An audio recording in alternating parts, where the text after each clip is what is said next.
Some of us are leading while we're tired, and some of us are leading while we're stretched, while we're silently asking ourselves, how much longer can I keep going like this?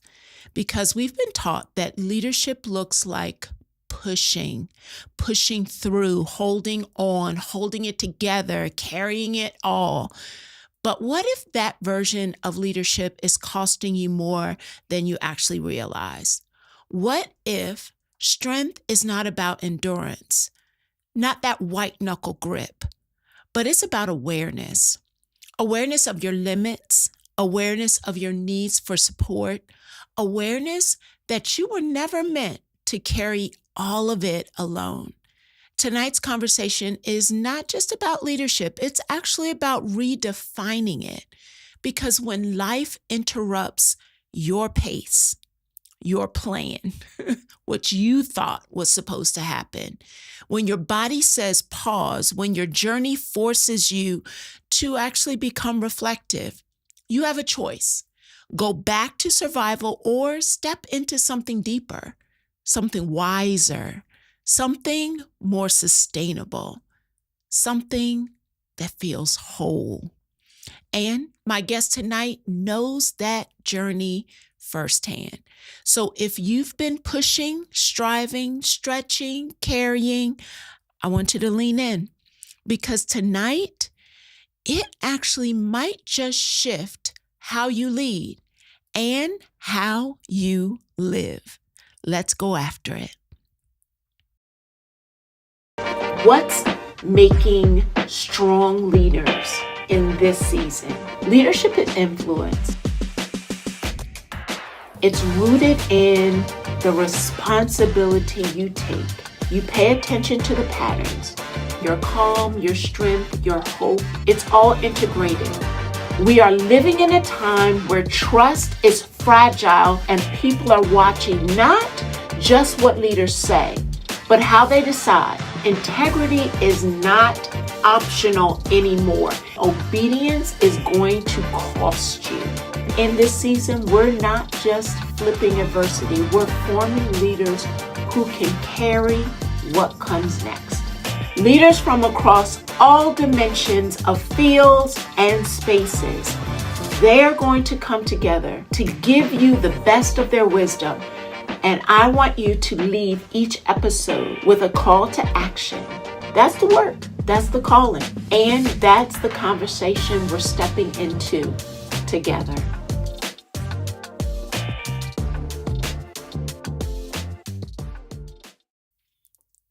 Hello, and welcome to the flip side of adversity. I am Dr. Veirdre Jackson, the CEO and creative of Living Strong Consulting, and I'm so excited, not just because I know this conversation is going to be amazing, but because of the woman who is sitting next to me. I have admired her, and I get the opportunity, I like to be able to call her friend as well as colleague in the work. But let me tell you a little bit about her. Shante A. Brown is a dedicated early childhood education leader and Deputy Secretary for Pennsylvania's Office of Child Development and Early Learning, with over a decade of experience spanning classroom teaching to statewide systems leadership. She has a passion as an advocate for children, families, and providers. She's committed to building strong community connections and advancing equitable outcomes across Pennsylvania. So welcome to the flip side of adversity conversation. I know she's going to get me, but I'm going to say it. Deputy Secretary Shante A. Brown. Hey. Yay! How are you? I'm good. How are you? Welcome to the flip side. It's good to be here. I appreciate your yes. I appreciate you asking. A busy woman, busy woman, and you made time for our show. Absolutely. And I've gotten messages since I've posted your picture. People, especially in the early childhood arena, they're like, oh, this is going to be good. Oh, the system is so grateful that she is where she is. And so you are making an impact. I think it's always important that we give people their flowers, so that they recognize that people see you and that they value you. Well, you giving flowers. I need to give flowers to you. So, a long time ago, I think I heard you speak once. It was two women that I always wanted to kind of meet and talk to. It was you, and then I can't remember the other young lady's name, but I was like, Dr. Jackson, I need to chat with her. And so when I got into the system and we were able to do some things together, you were one of the first people I thought about. So kudos to you too. Thank you. Thank you. Absolutely. And so we operate in a portion of the work that Living Strong has done and is still doing is working with early childhood leaders, educators, and learning spaces. So I guess I would like to get your perspective on your beginnings. Right. So what actually drew you into the field of early childhood education? I've been thinking about working in the space for a really long time. If you let my mom tell it probably started with my dolls and lining them up. I had a doll named Thumbelina.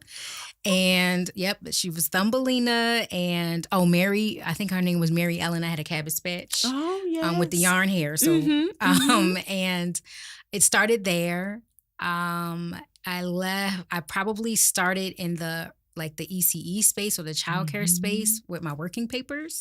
Wow. I was a monitor. That's what we would call classroom monitors. I had too many credits in high school, so I was like, I'll do school to work. And I did it at a childcare center. I didn't want to be a teacher. I really wanted to be an education lawyer because, they had a little bit of money. Yes. So I wanted a cherry red Beamer. That's all I wanted out of life. And that summer, I did the summer before I started probably my senior year of high school.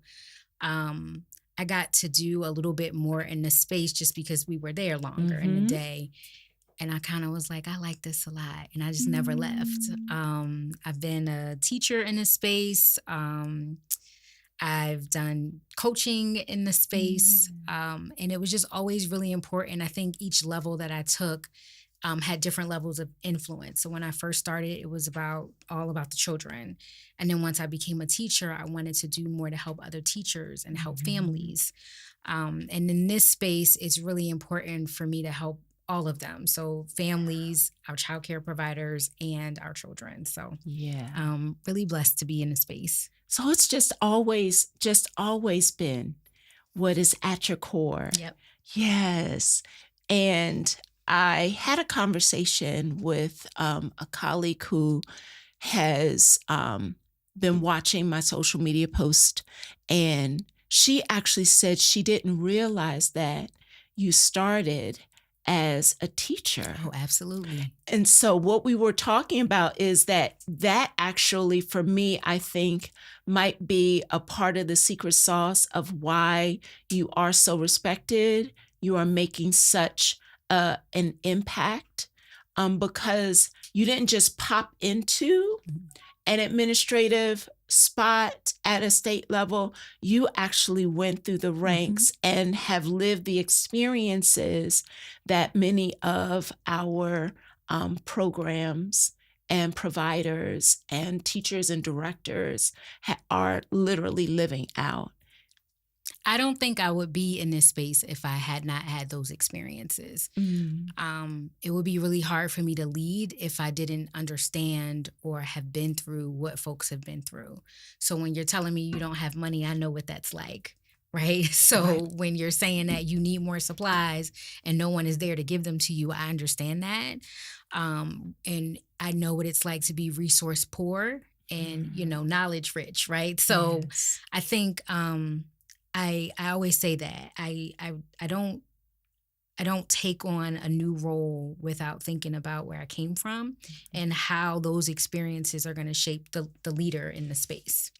You always continue to inspire and encourage me. And as I'm listening to what you just said, I want to make sure that leaders across different fields pick up the nugget that you just shared. So what you just said is not for leaders, not isolated to an early childhood environment, right? As leaders stepping into positions, you just told us to remember all of the experiences that have helped you get there. Yep, absolutely. And as you remember those, it sounds like it's an opportunity for there to be compassion and empathy and even some lived wisdom. Yep. Yeah. Every single time. Yeah. Yeah. Well, we're not just talking about you went from classroom teacher to director. Y'all. She is a history maker as well as the first Black deputy secretary. And what did that moment actually mean for you personally? Honestly, I thought about my mom. You know, when you're with folks, or particularly your mom or your parents or your grandparents, whoever your person is, they always hype you up to be this great person, right? So in my mind, I never dreamed that big. For me, I just wanted to be an administrator. I was with the school district of Philadelphia for about 18 years. I just wanted to be like my girlfriends. All my girlfriends were administrators. Shout out to them. And so once I got there, I was like, I'm cool. I'm okay here. Like, I got it. Look at me. I excelled. I did this thing. And I was very thankful that people saw something in me that I didn't always see in myself. And so for a long time, I was just very content. And it was like, I'll share my wisdom from over here. And then I just started to really think about where we want the system to go. And it's not going to get there, right, if somebody doesn't take the reins. So when the former deputy secretary asked me, I was kind of like, no, I'm good over here doing this thing. And she was like, no. There's people that see you. They see you being like leading in this space. Like, we really want this for you. And then, you know, for me, it was kind of like, well, I can't have them want it more than me. So I was like, let me think about this. And then I thought about the impact that it would have on the people who are doing this work. Most of the people that are childcare providers are women, 90% of them, not 95. They are women. They are usually women of color. And so why not take on the opportunity to be able to lead in that lens? Yeah. And so I finally said yes, because at first I was just like, I got to think about it, right? And then I would just dodge her. It's like, you know, it was during the COVID time, so it was very easy to kind of ignore people. But after a little while, I really reflected on it. I remember telling my daughter about it, and she was so excited. And my daughter doesn't get excited about anything. And I was like, okay, so you never really think about how what you do impacts other people. Yeah. But I was extremely grateful and really always reflect on that. I tell my team all the time, we're not doing something because I'm a Black woman and we're doing it for Black people. We're doing this because it's the right thing to do. Yeah. And I put that lens on it all the time. And I'm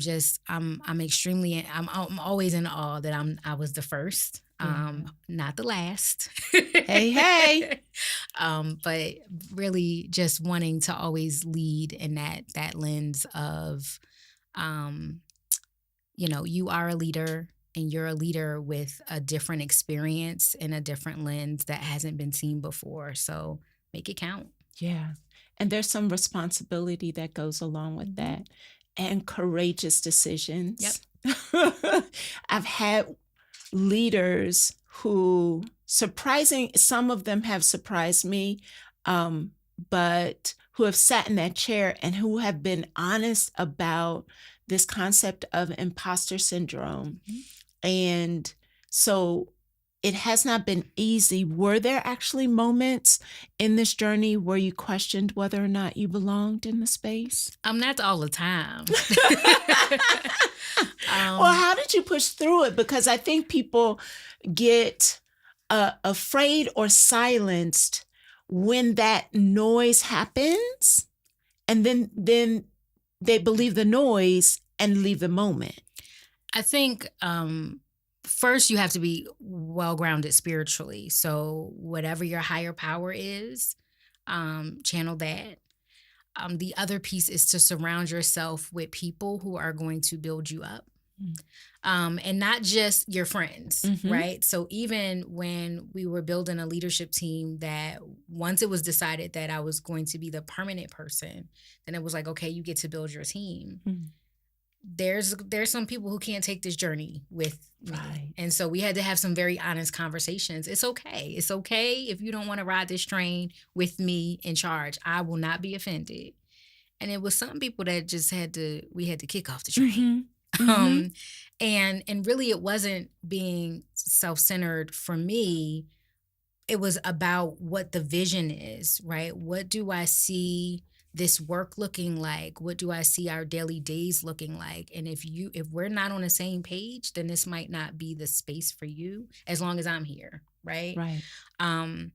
And so I think about that every day, from my secretary all the way to, the chief of staff, or even the relationship that I have with our executive deputy, which is who I report to outside of the secretaries. What does that look like? How does that help all of this work that we're doing? And then how do I stay centered in that? Because if I ever start to feel like I'm being made to feel uncomfortable, because I try my best to speak truth, and to live in a certain truth. If we're not on the same page, then it might be time for somebody to exit. Yeah. Yeah.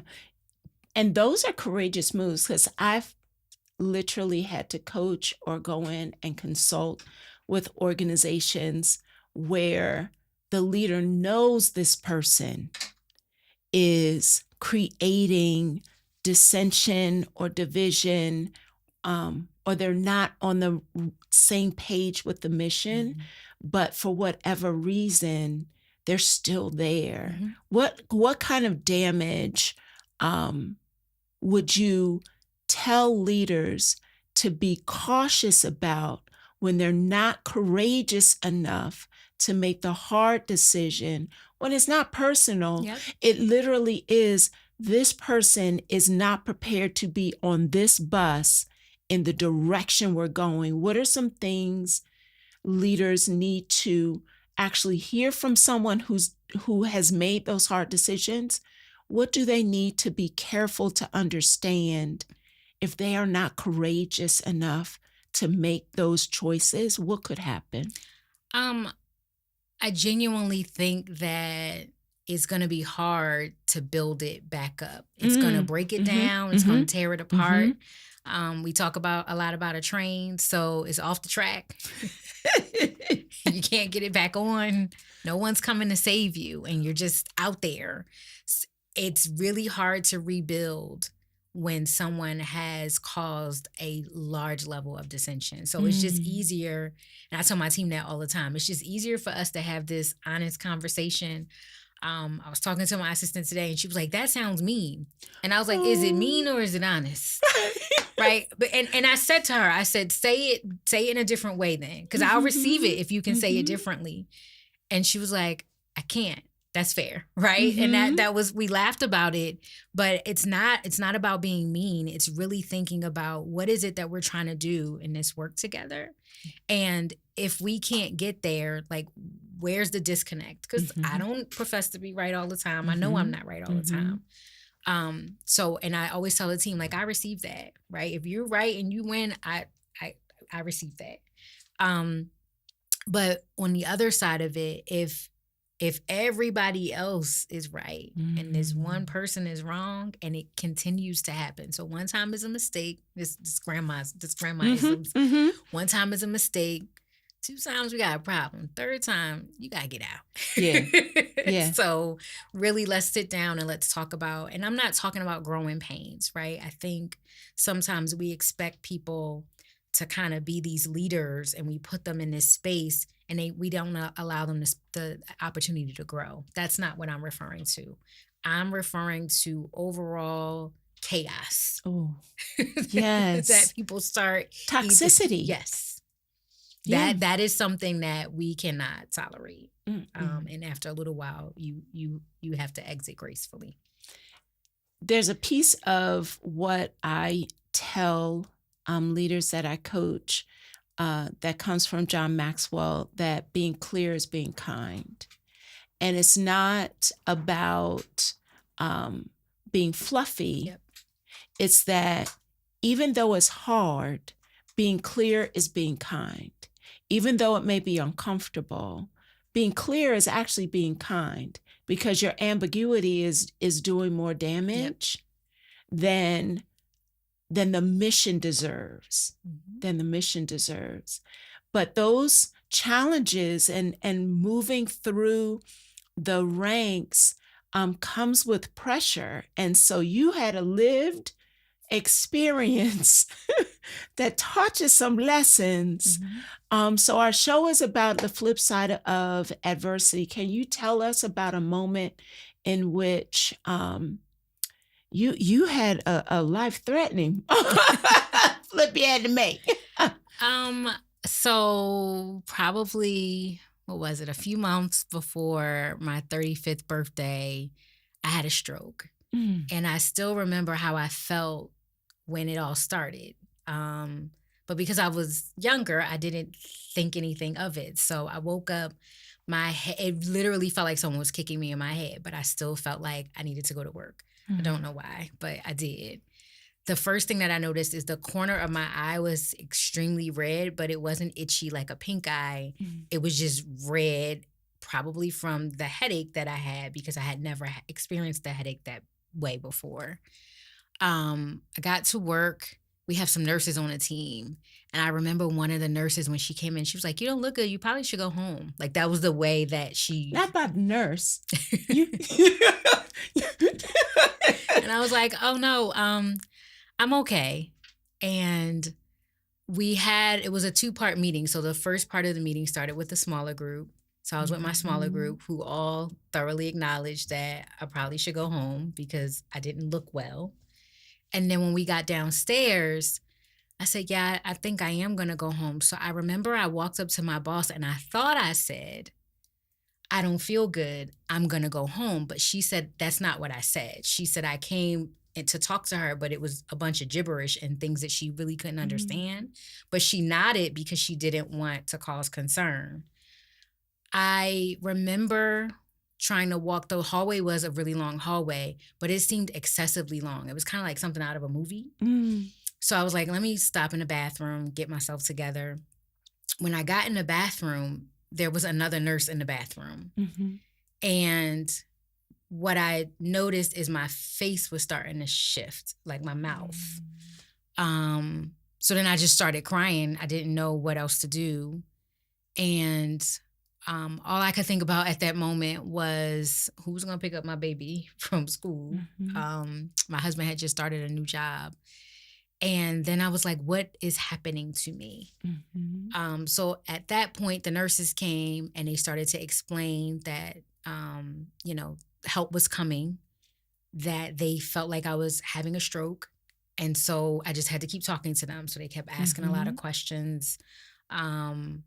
And I just remember being escorted in a stretcher from my work peers.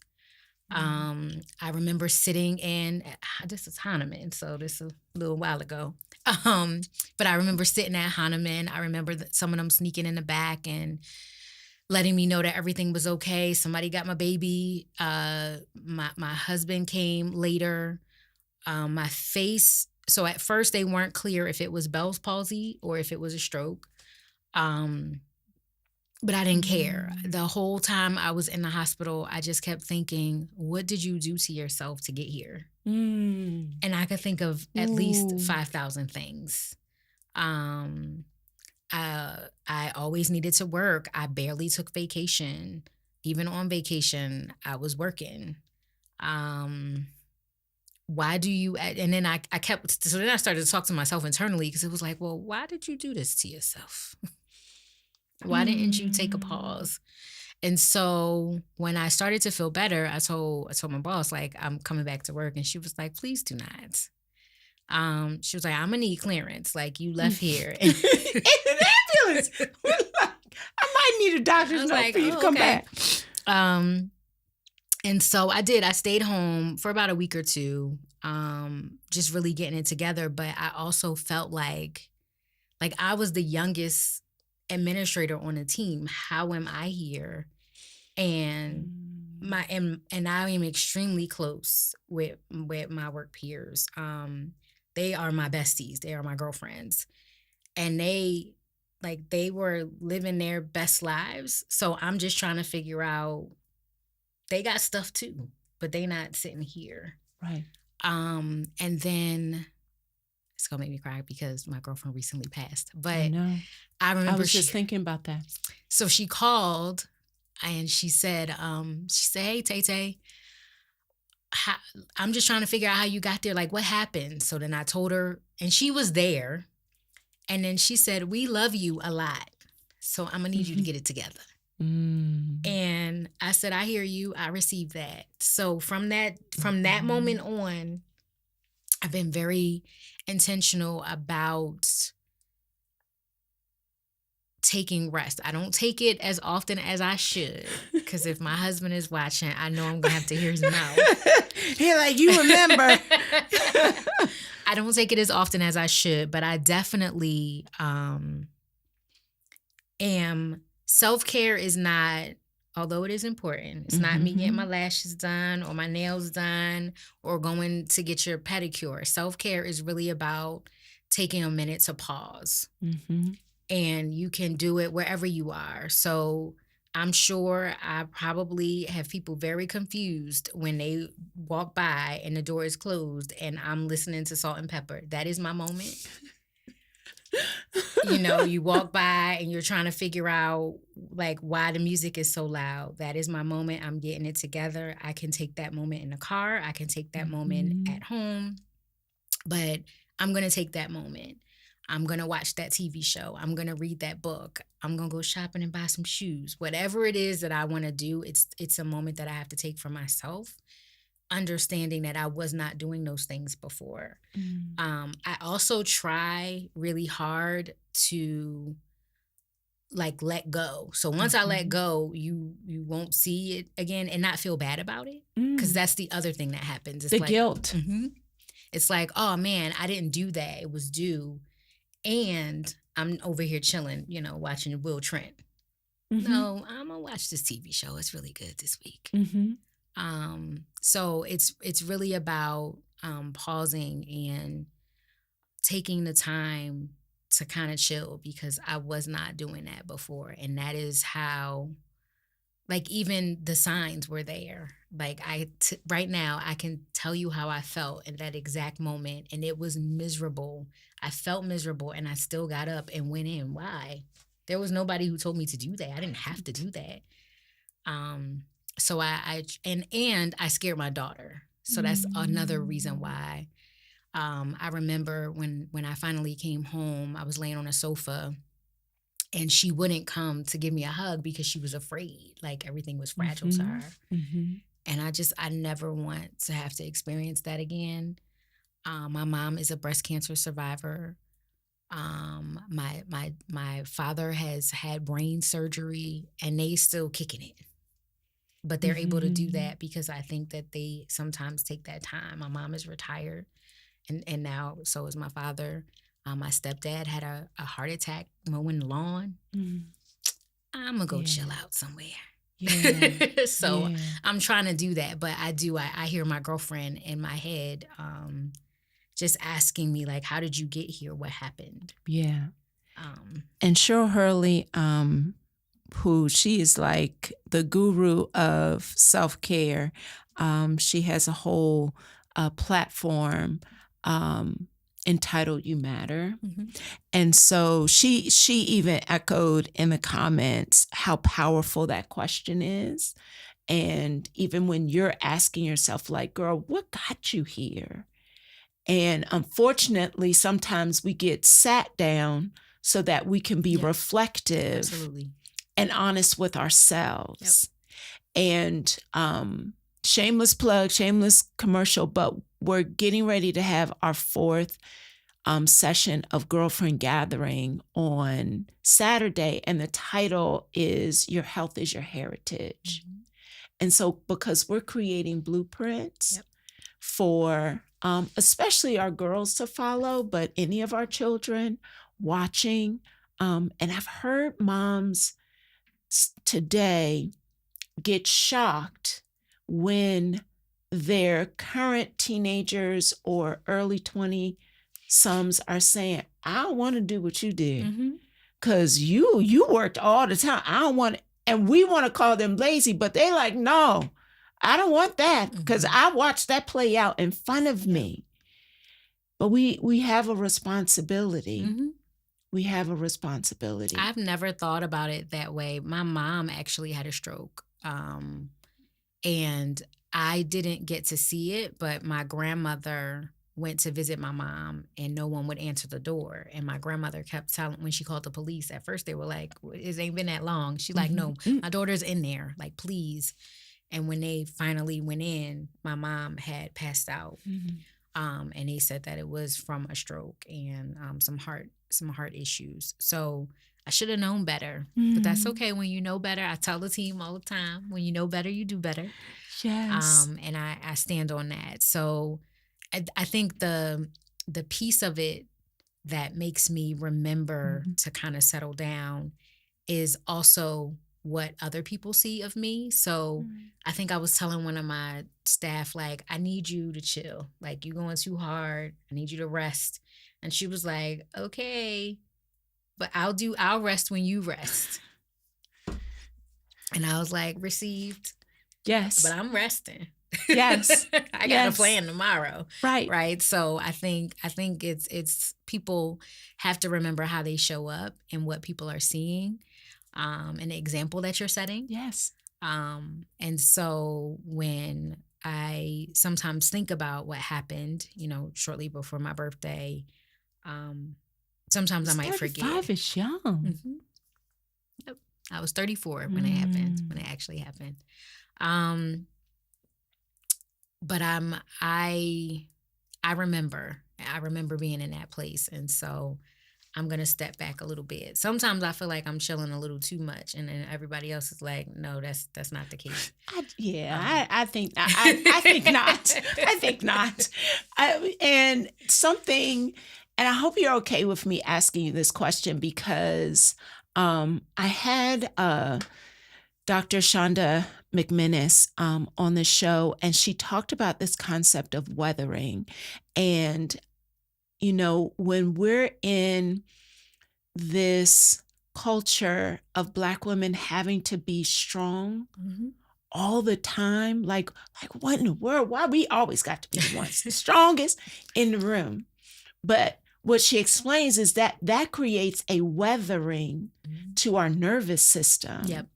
And so when you think about this concept of, as Black women in systems and environments where we are the first or we're the only, or that sometimes you have placed the pressure on yourself to prove something.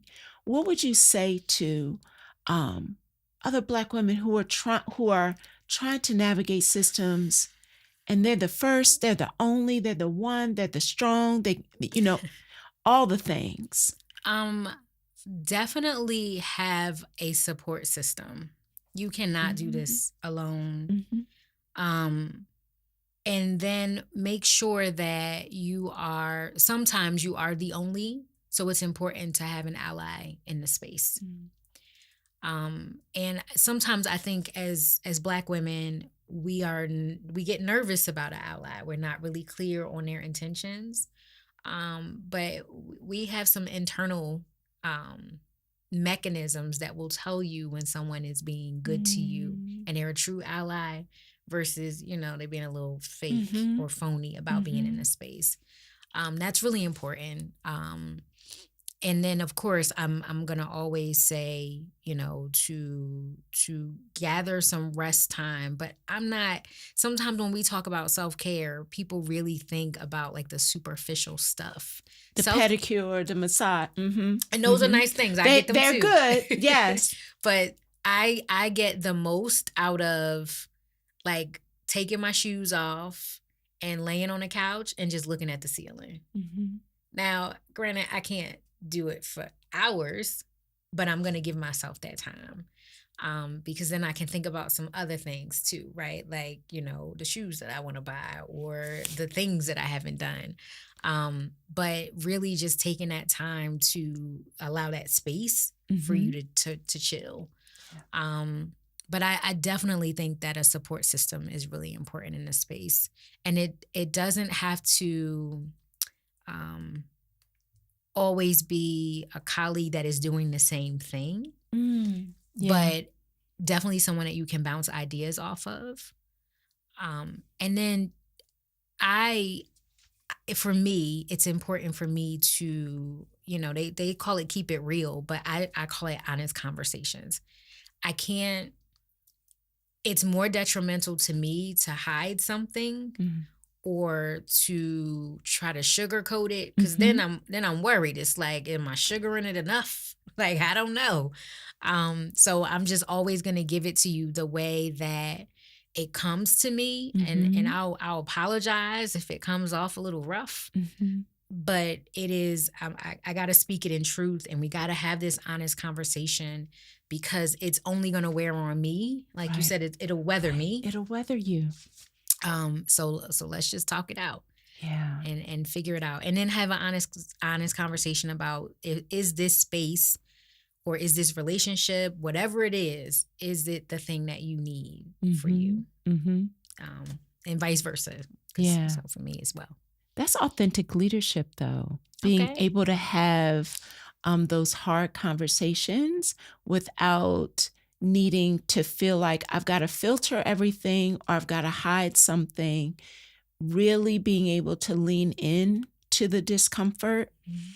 allows authentic leadership to really create space, and you will discover those who are imposters in the space. As you remain more authentic, it will grind against their inauthentic way that they're showing up. So you've emphasized that leadership can't be done by itself. Mhm. So who or what makes up your system of support? What does that look like? So we spoke a little bit about like the spiritual piece. Mm-hmm. That's really important. I already spoke about my mom. My family means everything Yeah. to me. I have a therapist and she is wonderful and she takes care of me. Mm-hmm. Um, and even taking care of my health. Right. So I think that was part of the issue that I had when, when I had the stroke or the mini stroke. Part of it was because I genuinely wasn't taking care of myself. I have an autoimmune condition. You know that. What are you doing about it? Mm-hmm. Nothing. It's different now. Wow. Yeah. Yeah. And so really, like stacking up, it's almost like stacking it up on a board. This is my support system. This is my network. And then of course my girlfriends. Yeah. I don't we say I'm in a sorority, so I have a lot of sorors, Mm-hmm. but I don't have a lot of friends. Yeah. Yeah. Yeah. And so I have my bestie who's my my daughter's godmom, but then I call her my mentor mentee. She was my Mm-hmm. mentor when I was student teaching. And then I became her mentor in a sorority space, so that's my mentor mentee. Yeah. Um, but those people help to kind of center and I can unpack and feel better or unpack it up there Mm-hmm. and kind of move on. But you need a network. It can't just be one person. Because then you put all your weight on one other person. And their nervous system gets weathered because they're trying to navigate their own stuff. Yeah. There was this, so I love Peloton. Shout out to all the people I am. Yes. I don't care. You can talk about me all you want to. Yes, it's a cult and I love it. But so one of my favorite runners on there is Kirsten Ferguson. And she injured her hip training for a marathon and had to go through recovery. But she decided to go back in and prepare for another marathon. And I think about the significant work that you do, that many of us do, especially in the nonprofit space, that it really is like a marathon. It's not going to be a quick race. Mm-hmm. But just as you said, as she was preparing for the marathon, she made this statement that before she ever started running, she identified her team. Her stretch therapist, her physical trainer, her doctors, her running part, all before she ever started back on the path to run the marathon. And that team is what helped her get successful. And so I'm challenging some leaders who are listening that have you actually paused long enough to really think about who is going to be on your team to run this marathon? Because things are really hard. Mm-hmm. Funding is tight. Places are short-staffed. I think I did. What the part that I would add in addition to putting your team together is reevaluating if this team is still the team that you need in this moment. In this moment. Yeah. Yeah. And so when I first started, that was really important, right? Like, okay, so this team that I'm building, is it a temporary team? I don't know what, I don't know what the governor has for me. And then once it was established that I'd be the person, okay, so let's create this team. Mm-hmm. And then, every couple of months, I'm just sitting and I'm like, is this still working? Does this still make sense? And I try to do that like professionally pretty often, just because, to your point, things are changing. Yeah. And we're in this political space, and working in the political space is hard. Yeah. Because you want to do the right thing, and you want for all the folks that you are representing, but understanding that resources are very limited. This federal administration is different and has changed things. And so how do you get where you need to go for your folks? Yeah. And the best way to do that is just because you can't do it by yourself. So you got to kind of keep thinking about, is this working? So right now, professionally, I would say it absolutely is. I adore my team. I think the key thing that I love about the team that I have at this very moment is, they keep me going. And there's sometimes a reason why I'll come back. Because some days I'm like, Right. But you have to surround yourself with people who are like-minded. We have differences, absolutely.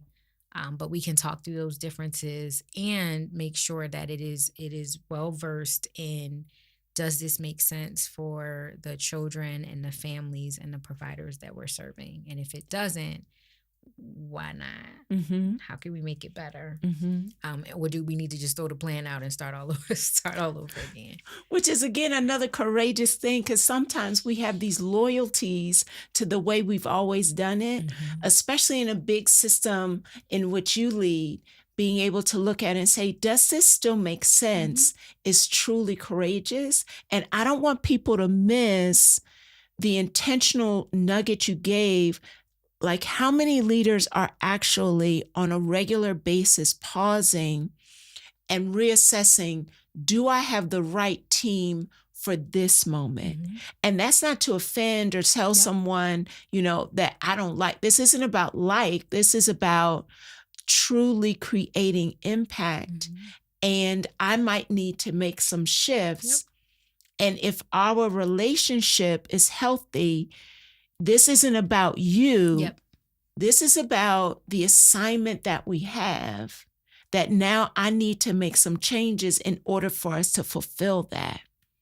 I think the me part is a growing, because I'll just talk about my own experiences. And, we work in this political space. So at first it was like, if every bit of, and my team is probably laughing if they're watching this now, but it's like, as soon as you disagreed, it's like, it's me. I know it's me and I got to do X. No, you don't have to do anything. Sometimes folks are just very well versed in the spaces that they are in. It's okay. And that took me, I think being a very honest leader, I think I just got there. Like, I told my boss that the other day, like, I know it's not me now. And we laugh about it, but honestly, I think that's a key strategy that a leader has to remember too. It's not personal. Because for a long time, for me, it was personal. So I would go home, I get really upset. And I have an awesome chief of staff, Carolyn. And she would always say, I don't think it's you. And I'm like, no, it is me. Now, Carolyn, now I know it is not me. It's not me. Here, Carolyn, here. But that comes from that, like, literally, you just gave us from your working papers to a statewide system. There's passion there. And sometimes I think as leaders, we're kind of teetering on this line between commitment and overextended. Can you, leaders who need to actually evaluate where they are, can you help leaders understand how to discern the difference between being deeply committed and dangerously overextended? I don't know, Veirdre. Yes, you do. Only because I'm going to say some things and my team is probably at home like, she don't know what she's talking about because she is definitely overextended. Give them grace, team. Give her grace, team. Give her grace. Because I do want to do all the things, right? If mom calls me and something is happening at her center, where's the person who can fix it? There have been many times where I'm like, I'll craft this email, and they're like, why? That's not for you. Give it to me. Oh, okay. And it's definitely a learning curve, because I do want to do all the things. And then I quickly get myself wrapped up in fussing out myself the whole time, because how did I get here? How did you get here? I did it to myself. And that is something that I'm still, if I had to be very honest, I am still navigating. And I challenge leaders to really think about, if you were to put a dollar amount on the task, and at the point in the leadership role you are in, the things you should be doing are all the high-ticket, high-priced things. Okay. So if this task is a $5 task, that's not your task. You are overextending. Yes. And so thinking about, would this serve the bigger mission at the cost of my wisdom? So you said all of the things that you are carrying into this moment are connected to who you are and the value you are bringing.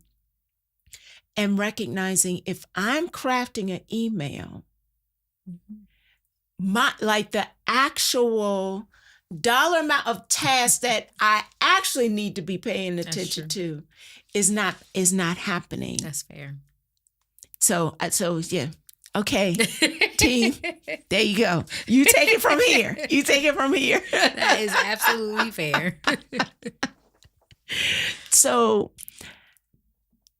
when you think about strong leadership, how do you define it? Definitely being honest. Leading with a sense of compassion. You can't do this work cold-hearted.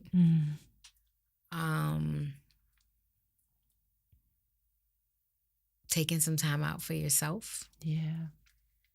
And being grounded and standing for something. What that thing is, I can't tell you because it's you, it's personal to you. But you have to stand for something. And I know that sounds very cliche-ish, like a grandma. But you do. You have to stand for something. But I think those would be the key things for me. Yeah. So that element of support, recognizing you can't do this by yourself.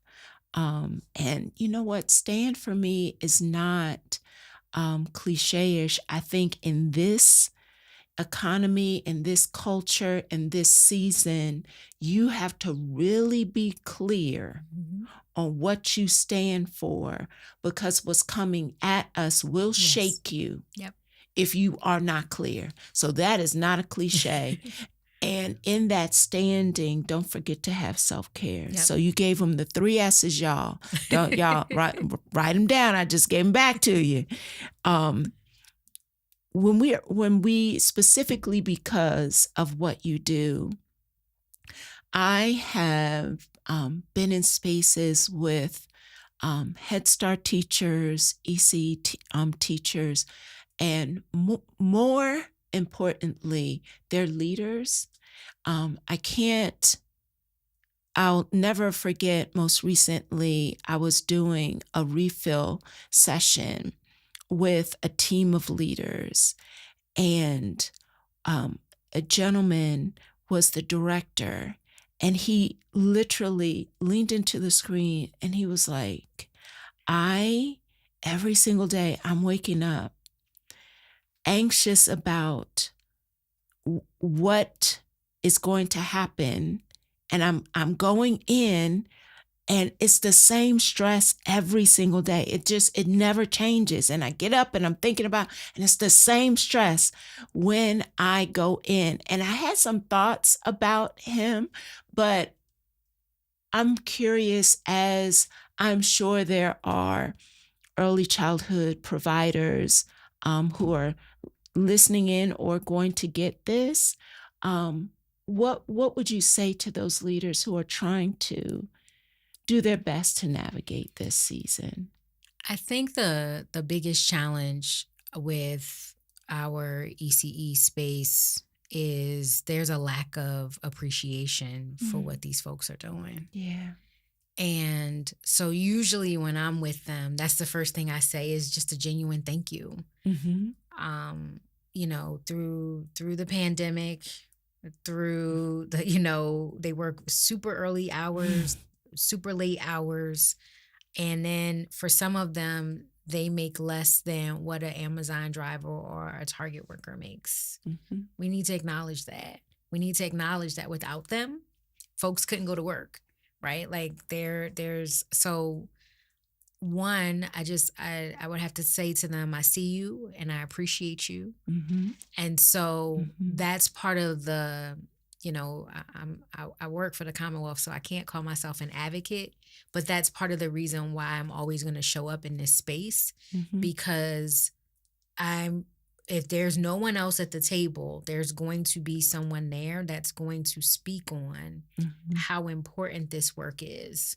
And so, if you don't value it when I walk into the room, you're going to value it when I walk out the room, because these folks are doing the work. And so just know that there is a team, an office. I can't speak on what was happening in the past, but we can speak on what's happening right now. We are working. Yes. I can't ask for grace because I know that time is of the essence when it comes to this space. but we are working to really try to elevate the needs of this field. And all the work that happens there. And I think we're gonna have some growing pains because some people are gonna care and they're gonna try to do these things and they're gonna think they're the right things to do. They're coming from a good space. But we are really working to kind of shift and change this space in our state to really do the work and value the people that are most essential. I know we talk about essential workers being hospital workers, but our childcare workers were equally as essential. And so we need to acknowledge them. We need to pay them what they're worth. Yeah. Wow. Starting from a place of I see you and I value you. Absolutely. Yeah. Every day. Oh. So I can't believe our 55 minutes have all, it always, I know people, when I invite people on, they're like 55 minutes. I'm like, but it goes by so fast. It goes by so fast. So I always ask all of my guests, because in 2026, and if I'm honest, it was that gentleman on that Zoom call when he leaned in and with raw, honest, and truth, he actually is the reason why I dedicated 2026 to having conversations with leaders who are actually doing the thing, not just somebody who wrote a book about leadership, but people who are in the chair doing the work, having them come to speak to leaders who were just like that gentleman. In the moment, I wanted him to actually see what I was seeing. Like, I was seeing the weight. And if you are going in every day with that, like literally, that's contagious. And so I wanted to create 47 conversations in 2026 with people who are sitting in the chair, to speak to leaders honestly, maybe uncomfortable, but it's an opportunity to look in the mirror. And so I always ask our leaders at the close of the show to think about a leader who is exhausted, who might be stuck in one mindset, and it's actually time for them to shift from survival to thriving. I would even just ask for sustaining, but they need to make a shift. Can you look into the camera and speak to that exhausted leader and give them a closing message? Absolutely. It is absolutely okay to do something different. It's absolutely okay to step outside of your comfort zone. It's okay to put yourself first. Oftentimes we put everybody else first because that's what we do as leaders. And sometimes you can be number one. It's okay. Yes. Oh, as we leave tonight, I want to leave you with this. Just because you have carried it doesn't mean that you're supposed to. So many leaders are surviving off of strength that looks like admirable. It looks like the Medal of Honor, but it's actually unsustainable. And if we're honest, on the inside, it doesn't feel like an award. What we heard tonight is a different kind of leadership. It's a leadership that actually pauses. It's a leadership that challenges us to be reflective. It's a leadership that understands that asking for support is not weakness, it's wisdom. Because the truth is, the cost of constantly pushing through all of it alone, that's actually not just burnout, it's disconnection. It's disconnection for yourself, from your purpose, from the people you're actually called to lead. So here's your action step for the week. Ask yourself, where am I over carrying? Where do I need support? And what would it look like to lead from a place of wholeness, not just responsibility. Because when you shift from survival to support, from that pressure to purpose, you don't just come out as a better leader. You become a healthier person. And as leaders, that's the kind of leadership this moment requires. This moment of uncertainty, of pressure, it's not asking you to match the pressure. It's asking you to lean into purpose, which requires you to be whole. We'll see you next week. Same time, same place, right here on The Flip Side. See you then.